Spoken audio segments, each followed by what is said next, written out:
Salut mes chers élèves, dans notre cours de géométrie d'aujourd'hui, nous allons continuer avec la notion d'application affine.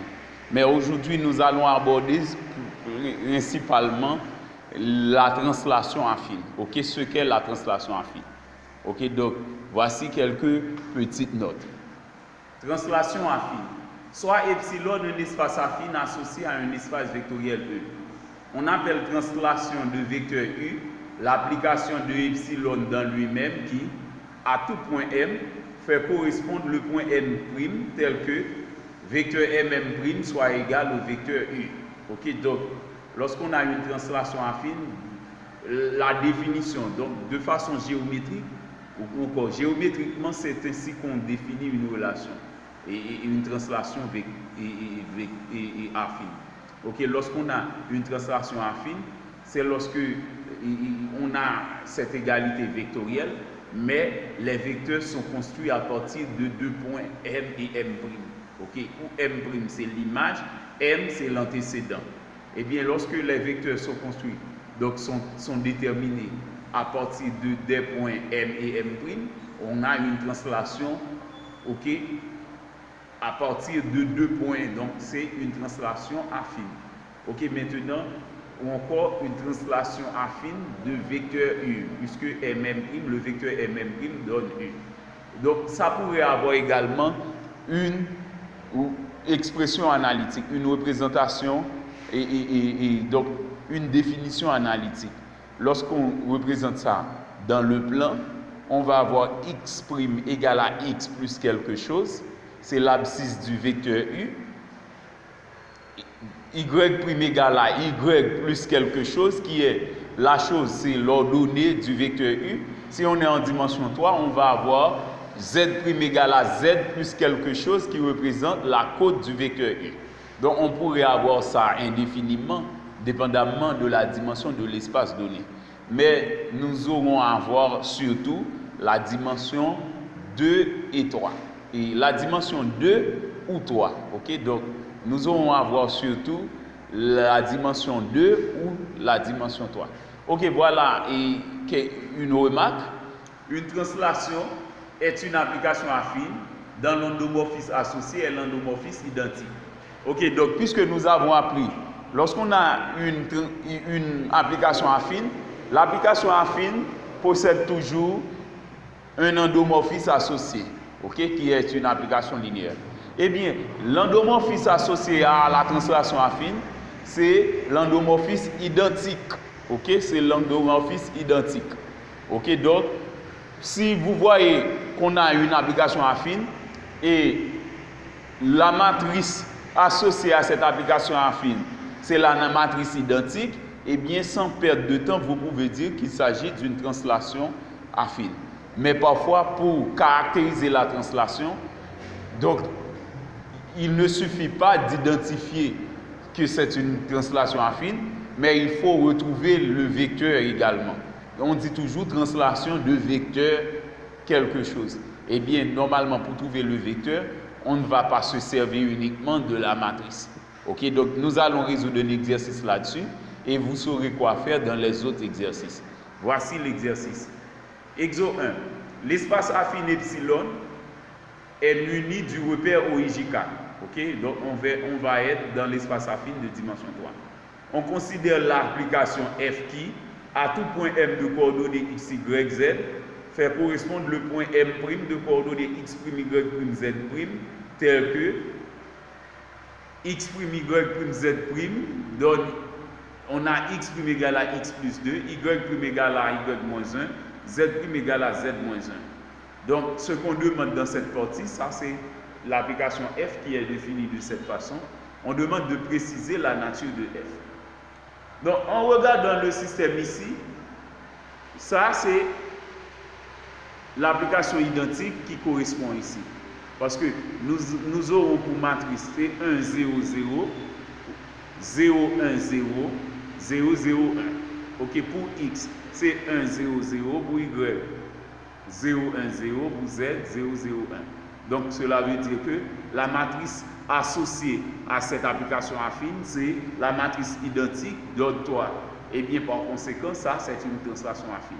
Maintenant, pour caractériser la translation, donc parfois, pour donner la nature d'une translation, donc d'une application affine, si on dit que c'est une translation, c'est bien, mais en mathématiques, toutes les précisions sont importantes. Ok, donc, si l'élève dit déjà qu'on a une translation affine, c'est une bonne réponse. Mais maintenant, pour caractériser la translation, eh bien, il faut trouver la relation géométrique. Eh bien, c'est pourquoi nous écrivons F à nouveau. Maintenant, dans chaque ligne ou dans chaque équation, nous transposons x, y, z respectivement. Ça donne x plus moins x égale à 2, y plus moins y égale à moins 1, z plus moins z égale à moins 1. Ok, maintenant, on a l'égalité de deux vecteurs. X plus moins x, y plus moins y, z plus moins z est égal à 2 moins 1 moins 1.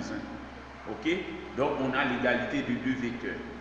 Maintenant, nous faisons x de m' est moins x de m, puisque suivant les données, m' était de coordonnées x prime, y prime, z prime, tandis que m était de coordonnées x, y, z.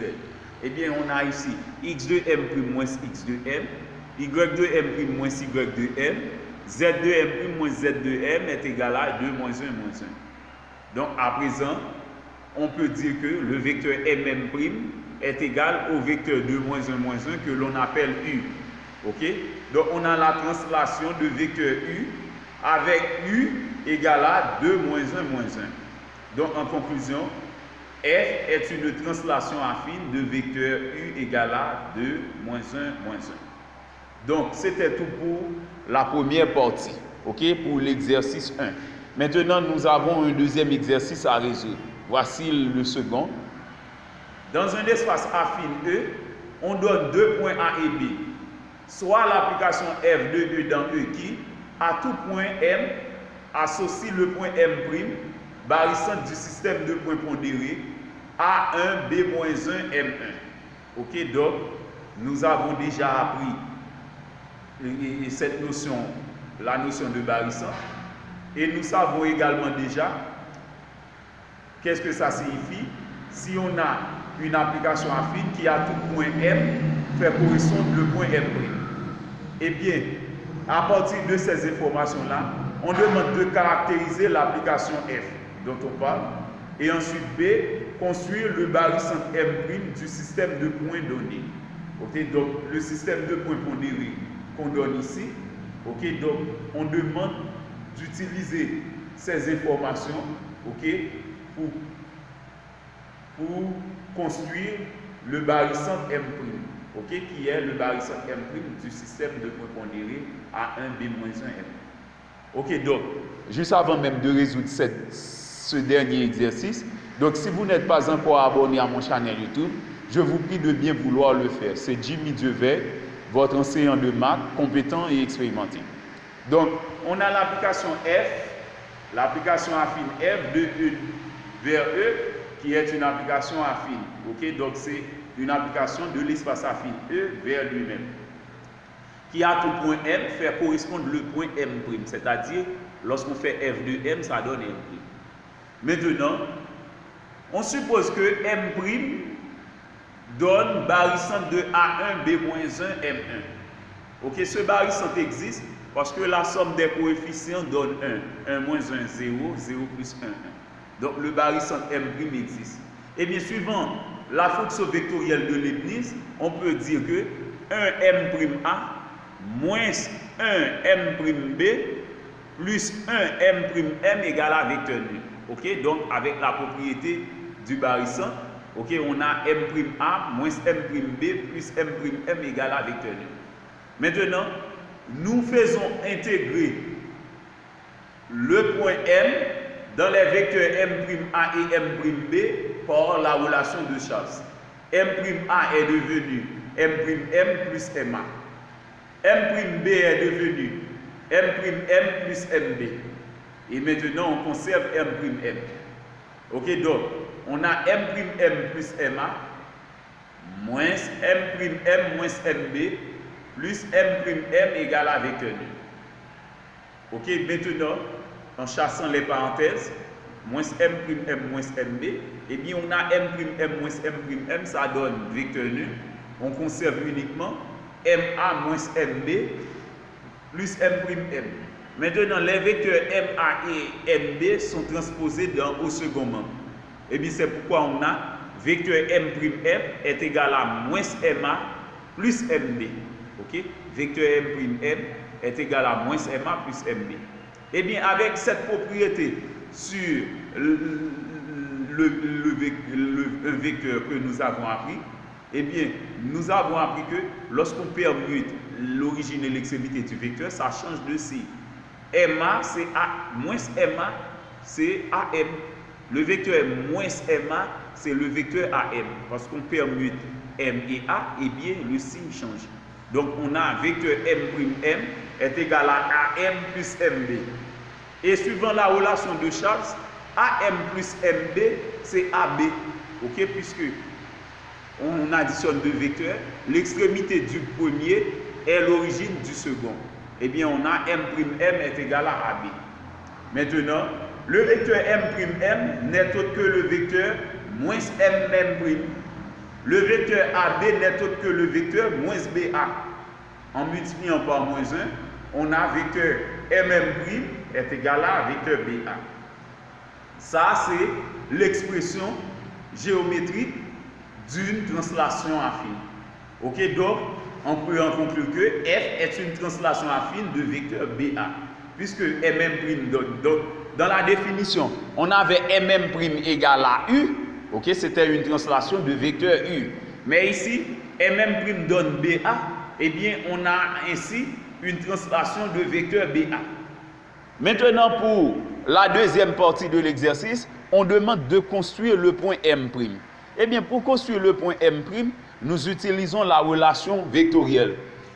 Eh bien, puisque M' donne BA, alors on peut construire le point M' tel que le quadrilatère ABM' soit un parallélogramme.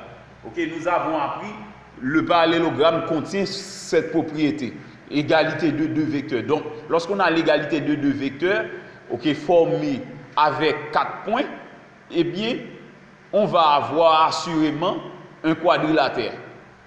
Eh bien, le quadrilatère va être nécessairement un parallélogramme. Parce que lorsqu'on a vecteur M' égale à vecteur BA, cela veut dire que le côté M' est parallèle au côté BA. Le côté M' a même longueur que le côté BA.